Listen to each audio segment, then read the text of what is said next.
Amos 8-ാം അധ്യായം. ഇസ്രായേലിൻ്റെ നാശം. ദൈവമായ കർത്താവ് എനിക്ക് ഒരു ദർശനം നൽകി. ഇതാ, ഒരു കുട്ട നിറയെ ഗ്രീഷ്മഫലങ്ങൾ. അവിടുന്ന് എന്നോട് ചോദിച്ചു, ആമോസ്, നീ എന്തു കാണുന്നു? ഒരു കുട്ട ഗ്രീഷ്മഫലങ്ങൾ. ഞാൻ മറുപടി പറഞ്ഞു, കർത്താവ് അരുളി ചെയ്തു, എൻ്റെ ജനമായ ഇസ്രായേലിൻ്റെ അവസാനം വന്നു കഴിഞ്ഞു. ഇനിമേൽ ഞാൻ അവരെ വെറുതെ വിടുകയില്ല. കർത്താവ് അരുളി ചെയ്യുന്നു, കൊട്ടാരത്തിൽ നിന്നുയരുന്ന ഗാനങ്ങൾ അന്ന് വിലാപങ്ങളായി പരിണമിക്കും. മൃതദേഹങ്ങൾ അനവധിയായിരിക്കും. എല്ലായിടത്തും അവ ചിതറിക്കിടക്കും. എവിടെയും മൂകത. ദരിദ്രരെ ചവിട്ടിമെതിക്കുകയും പാവപ്പെട്ടവരെ നശിപ്പിക്കുകയും ചെയ്യുന്നവരെ കേൾക്കുവിൻ. ധാന്യങ്ങൾ വിറ്റഴിക്കേണ്ടതിന് അമാവാസി കഴിയുന്നതെപ്പോൾ?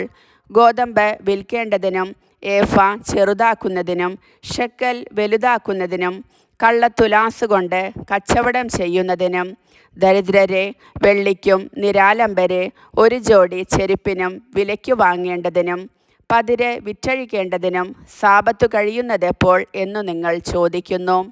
യാക്കോബിൻ്റെ അഭിമാനമാണേ, കർത്താവ് ശപഥം ചെയ്യുന്നു, അവരുടെ പ്രവർത്തികൾ ഞാൻ ഒരു നാളും മറക്കുകയില്ല. ഇതുനിമിത്തം ഭൂമി ഇളകി മറിയുകയും ഭൂവാസികൾ വിലപിക്കുകയും ചെയ്യുകയില്ലേ? ദേശം മുഴുവൻ നൈൽ പോലെ പതഞ്ഞു പൊങ്ങും. ഈജിപ്തിലെ നൈൽ പോലെ ഇളകി മറിയും. ദൈവമായ കർത്താവ് അരുളി ചെയ്യുന്നു, അന്ന് മധ്യാഹ്നത്തിൽ സൂര്യൻ അസ്തമിക്കും. നട്ടുച്ചയ്ക്ക് ഞാൻ ഭൂമിയെ അന്ധകാരത്തിൽ ആഴ്ത്തും. നിങ്ങളുടെ ഉത്സവദിനം മരണദിനമായും ഗാനങ്ങൾ വിലാപമായും ഞാൻ മാറ്റും. സകലരെയും ഞാൻ ചാക്കുടിപ്പിക്കും.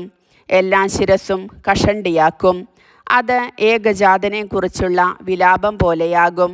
ആ ദിനം അവസാനം വരെ തിക്തമായിരിക്കും. ദൈവമായ കർത്താവ് അരുളി ചെയ്യുന്നു, ദേശത്ത് ഞാൻ ക്ഷാമം അയക്കുന്ന നാളുകൾ വരുന്നു. ഭക്ഷണക്ഷാമമോ ദാഹജലത്തിനുള്ള വറുതിയോ അല്ല, കർത്താവിൻ്റെ വചനം ലഭിക്കാത്തതുകൊണ്ടുള്ള ക്ഷാമമായിരിക്കും അത്.